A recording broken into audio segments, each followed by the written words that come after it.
we'll go to Elaine whenever you're ready. Thank you.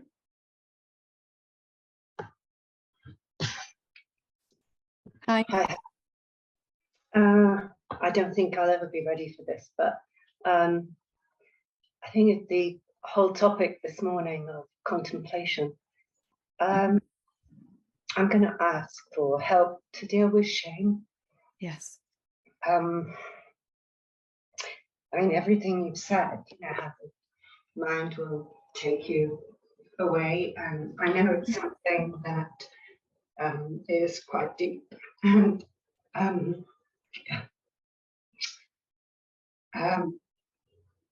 I guess this is as far as I get. Yeah. And then it'll be whatever to take me out of it. I guess that third hand that comes out and presses the button, I just heard you talking this morning and thought, now's the time to get help with something that I need. So let me start by saying, well done. You've been extraordinarily brave, and you are loved and supported by me and everyone here. We're all rooting for you. And I think, we can all identify with how you're feeling. We've all, the shame was my unwanted best friend for such a long time. And it was the last, I'd rather look at fear or anger than shame. There was something really unappealing, did not want to go there. And I'm saying that because there's this kind of mechanism that tries to distract you. You've said you get so far and then something happens, and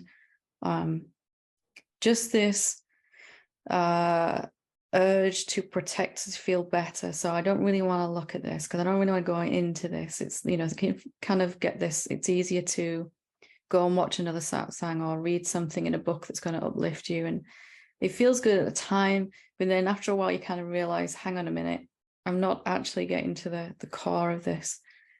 So I think one of the bravest things a human being can do is face shame, actually, because it is perhaps the last place we'd want to go, because shame suggests that there is something deeply, deeply wrong with us, fundamentally flawed, or something like that I am, or I have done something completely wrong, or something like that. You can get a taste of it, can't you? Obviously, you're feeling it right now. And then even because I haven't realized I'm avoiding dealing with it, I'm getting distracted. I might even feel shame about that. I can't even actually seem to, and it cycles around, why can everyone else seem to get past this and I'm not, So I've been right there where you are. I have to say that because I don't want you to think for a second that you're the only one that can't seem to get beyond this. We have very intricate inbuilt mechanisms as human beings that are there to stop us looking at things like this, because it's too painful as a separate being, isn't it? And only now, as the self, however deep your awakening's gone, can you actually sit here and put your hand up and go through this and all of that. So what I would suggest, more than actually contemplating it right now, is just spending a couple of days, if you can, understanding and forgiving yourself why you haven't been able to stick with looking at this. All right? That there's something within us that does not want to go there. And that's natural self-protective mechanism that was necessary even as a separate being. Because if I were to find out that there is something actually really fundamentally flawed about me, that there's no way back from that. So only as the self can we actually look at it.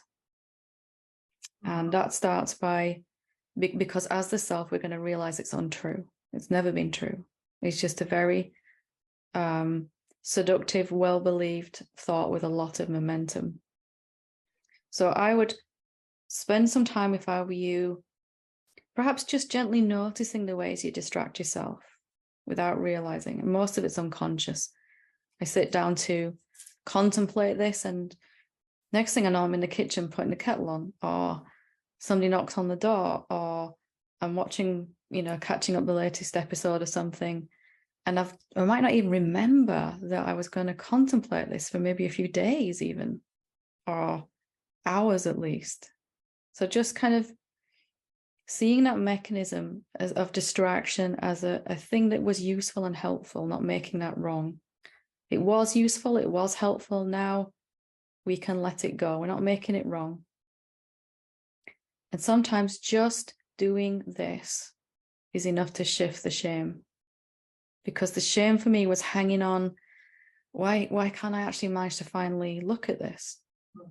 I've tried 100 million times and I can't seem to stay with any particular question around this. So understanding why that's been happening and forgiving yourself, that mechanism was necessary and needed to protect you from looking at things you couldn't resolve as a separate being. Can you get a sense of it? Yes. Yeah, I can. I think when I have sat there, I tend to then find I get overwhelmed with stories, with, situations that I feel shame is to blame, or shame is the thing that keeps me from love. So that's not a helpful process then, is it? Because it's cycling around to, if I could just get rid of this, this and this and this and this wouldn't have happened. So just noticing that in itself is a distraction technique, because if I start to feel overwhelmed, I'll feel like there's no way forward and I'll move away from it. So here we are right now doing this work that I've just said. Here's the one way that I distract myself without realizing. I kind of get to a place of feeling overwhelmed. And I just kind of, I can't right now. I can't, some feeling inside. Yeah, I can't seems to be my mantra. It was strange then, just using in the same sentence, shame and love. Yeah. You wouldn't have done that before. No, it's just like, can shame be love? Yeah. That's a atomically powerful question. Right. I don't know if you feel the power in that question, but there's something huge there. Can shame be love? And actually, what we're doing right now is loving that shame. We're trying to understand its mechanisms, its reason for existence, its reason for hanging on. What we're also trying to understand why we're trying to avoid it on some level. So we're actually embracing it, aren't we, in that love, and we're meeting, because perhaps shame has only ever met with rejection or avoidance before. So something significant is really happening here. Can you feel something moving? Yeah, just because when you were talking, I was thinking, I can't do that. I can't allow shame. I can't do it. And then suddenly, when in that sentence, there was a shift. I felt, oh, this is possible. Yeah. And I can feel somewhere inside my being that they are the same thing somehow. And I'd like that to resolve. Yeah.